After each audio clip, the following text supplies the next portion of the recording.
and it is the UST Parahatchet FS. We're going to take a look at this today, all right?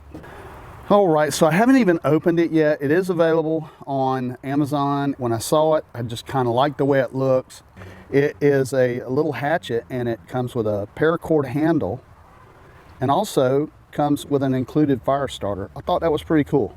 It even gets better. When you flip it over to the back, you can see that it comes with an included sheath. So let's get this thing open. Here's what you get on the inside.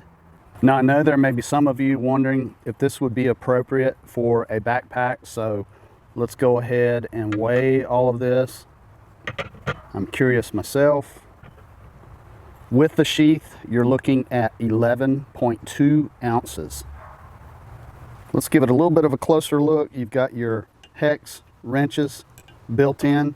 You've got a rope cutter right there, and it actually feels fairly sharp right out of the packet.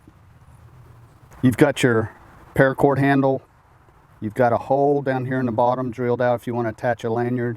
Nothing special about the sheath, but I do think it's pretty nice that they included that. That'll give you a little bit of a safety edge right there to store that hatchet. With the sheath on, and there's a little Velcro right there, so there it is inside, Velcroed across. To close it, you flip it over and you will see the belt loop. Just your standard fire starter. I've already scraped some of that paint off to check it, and it works fine. It actually feels kind of good in my hand. It's got kind of a built-in finger choil right there. Lightweight, feels good.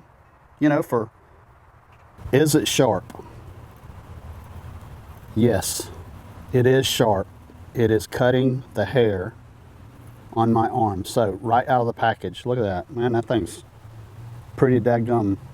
I don't know if you can see the little hairs or not, but that thing is sharp. Will it cut wood?